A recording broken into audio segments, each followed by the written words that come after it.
Largos días y placenteras noches. Yo soy Iván G. Reviews y el día de hoy les traigo el resumen de un relato de uno de los escritores que fue precursor para escritores de la talla de Lovecraft.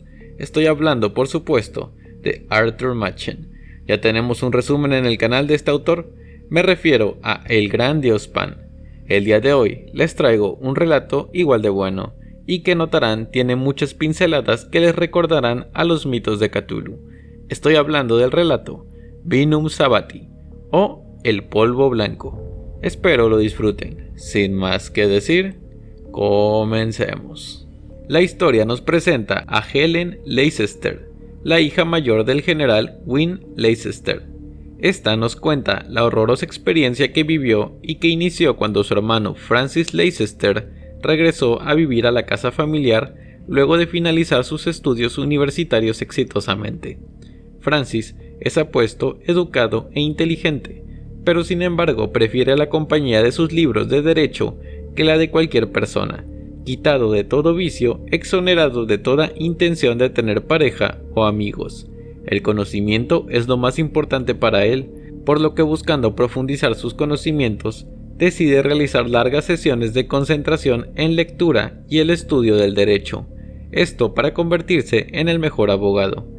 Si bien su intención es noble, este hábito es dañino para él, ya que este no se permite distracciones o descanso, llegando a tomar sesiones de más de 8 horas, solo interrumpiéndose para comer de forma rápida. Esta situación en un principio no preocupa a su hermana Helen, siente admiración por la dedicación de su hermano. Sin embargo, las cosas cambian 2 semanas después, pues ella nota un deterioro en la salud de su hermano. La señorita Helen entonces consulta al Dr. Haverden, quien, luego de entrevistar a Francis, prescribe una medicina y resta importancia al tema. Francis entonces sale a comprar su medicina con un viejo farmacéutico llamado Zeiss. Si bien había farmacias más modernas y con mejor equipo, Francis decidió ir con Zeiss debido a que era viejo conocido de su difunto padre y quería apoyar su negocio en decadencia. Esta medicina es un polvo blanco que produce una aparente mejoría en Francis. Francis disuelve el polvo en un vaso de agua después de la comida 2 veces todos los días, y a los pocos días de consumir la medicina, Helen nota una alteración completa en la personalidad de su hermano y sus hábitos cotidianos, el cual por primera vez desde que llegó a Londres decide pasear por las calles nocturnas con un amigo y disfrutar de la ciudad. Asimismo, Francis le promete a su hermana que en 2 semanas viajarán a París para darse unas merecidas vacaciones. En pocos días, Francis se convierte en un amante de los placeres, en un indolente asiduo de los barrios alegres, en un cliente fiel de los restaurantes opulentos y en un excelente crítico de baile. Engordaba ante los ojos de su hermana y no hablaba ya de París, pues claramente había encontrado su paraíso en Londres. El muchacho solía regresar en las madrugadas y el cambio sobrevino poco a poco. Helen ya no le oía hablar de sus diversiones y una mañana, cuando desayunaban juntos, lo miró de pronto a los ojos y vio a un extraño frente a ella. Francis no solo era más callado, sino que ahora le gustaba estar en penumbra y mientras desayunaban, Helen pudo notar una mancha negra en su mano del tamaño de una moneda. Cuando le preguntó a su hermano sobre aquella herida, este no le dio importancia y días después se le pudo ver con una venda cubriendo toda su mano. Helen consulta al Dr. Haverden, pues nuevamente estaba preocupada por su hermano. Este se sorprendió de enterarse de que Francis seguía consumiendo la medicina cuando aparentemente sus síntomas ya habían desaparecido. Por esto decide visitar al farmacéutico Zeiss para analizar la medicina que le había proporcionado a Francis. Zeiss accede a mostrarle el contenedor donde almacena el polvo blanco, y apenas lo ve Haverden, este le dice a Zeiss que eso no es lo que le recetó a Francis. Zeiss se excusa con que tenía ese contenedor desde hace años y que así se lo vendieron, y como nadie pedía aquel suplemento, nunca tuvo problemas. Haverden comprende que realmente el culpable de la confusión fue el que le vendió el polvo a Zeiss, y un poco culpa de Zeiss por no saber lo que compra, solo basándose en las etiquetas. Haverden decidió mandar a analizar la muestra con un colega químico llamado Dr. Chambers, pero la respuesta de este se atrasó debido a que estaba de viaje. Haverden entonces le propone a Helen ir a hablar con su hermano. Este llega a la casa y sube las escaleras para confrontar a Francis.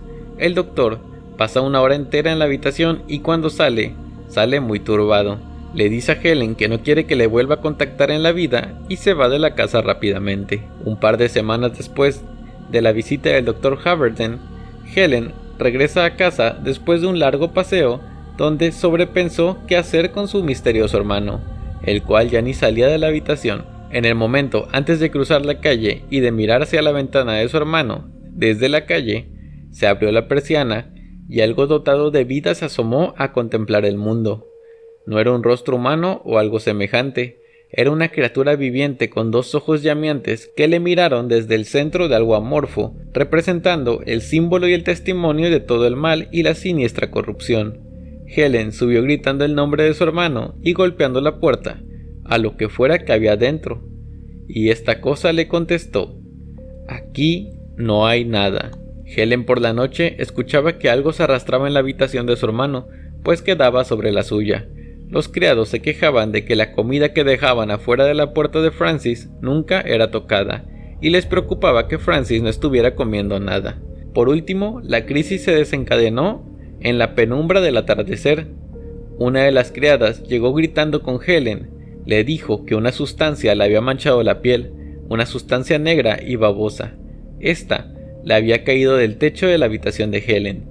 Ambas corrieron a la habitación donde vieron el origen de la sustancia negruzca, la cual caía del techo, desde la habitación de su hermano.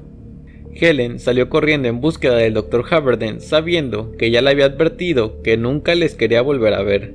Esta aceptó muy a su pesar, pues sabía que eso lo debía al difunto padre de los muchachos. Al llegar, golpean la puerta de Francis pero no les contesta, por lo que el doctor fuerza la puerta con un azadón. Helen fue la que lo vio primero.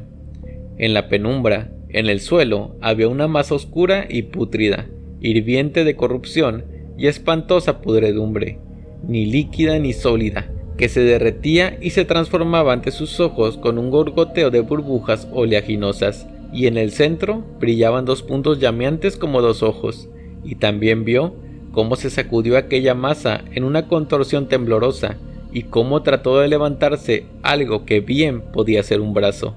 El doctor alzó el azadón y descargó un golpe sobre los dos puntos brillantes. Golpeó una y otra vez, enfurecido, hasta que finalmente reinó el silencio.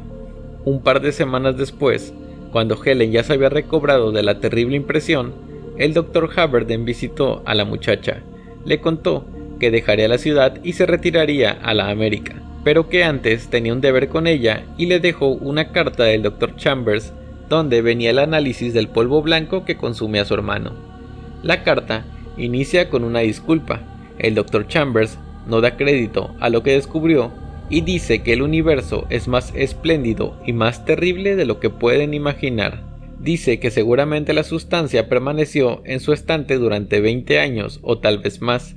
Durante todos estos años, las sales de esa botella habían estado expuestas a ciertas variaciones periódicas de temperatura, variaciones que probablemente oscilan entre los 5 y los 30 grados centígrados, y que tales alteraciones repetidas año tras año durante periodos irregulares con distinta intensidad y duración han provocado un proceso tan complejo y delicado que ningún moderno aparato científico manejado con la máxima precisión podría producir el mismo resultado.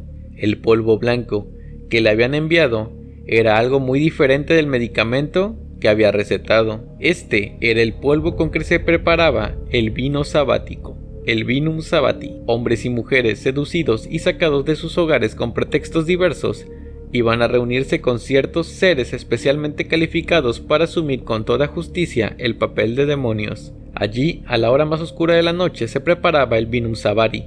Se llenaba el cáliz diabólico hasta los bordes y se ofrecía a los neófitos, quienes participaban de un sacramento infernal. Y de pronto, cada uno de los que habían bebido se veían atraídos por un acompañante que los llevaba aparte para proporcionarle goces más intensos y más vivos que los del ensueño mediante la consumación de las nupcias sabáticas. Debido al poder del vino sabático, unos pocos granos de polvo blanco disueltos en un vaso de agua, la morada de la vida se abría en dos, disolviéndose la humanidad, y el gusano que nunca muere, el que duerme en el interior de todos nosotros, se transformaba en un ser tangible y externo, y se vestía con el ropaje de la carne. Y entonces, a la medianoche se repetía y representaba la caída original, y el ser espantoso oculto bajo el mito del árbol del bien y el mal era nuevamente engendrado. Debajo de la carta, Haverden había escrito que la mañana en que estuvo con Francis, lo primero que le llamó su atención fue la mano vendada, y lo obligó a que le enseñara. Lo que vio, un hombre de ciencia, le puso enfermo de odio, y la historia que Francis le contó fue infinitamente más espantosa de lo que había sido capaz de imaginar. Termina la carta diciéndole a Helen que si ella no hubiera visto el desenlace con sus propios ojos, le habría pedido que no diera crédito a nada de todo aquello. Haverden dice que no le queda más de un par de semanas de vida, pero que ella, Helen, es joven y que quizá pueda olvidar todo lo que habían visto. Y hasta aquí dejamos el relato. Espero les haya gustado y si es así dejen su like y una suscribida. Comenten de qué otro autor quieren videos en el canal. Síganme en Instagram y TikTok, que es donde estoy más activo. También los invito a los miembros del canal, con su ayuda podremos hacer crecer más el canal. Yo soy Iván G Reviews y recuerden, hay otros mundos aparte de este.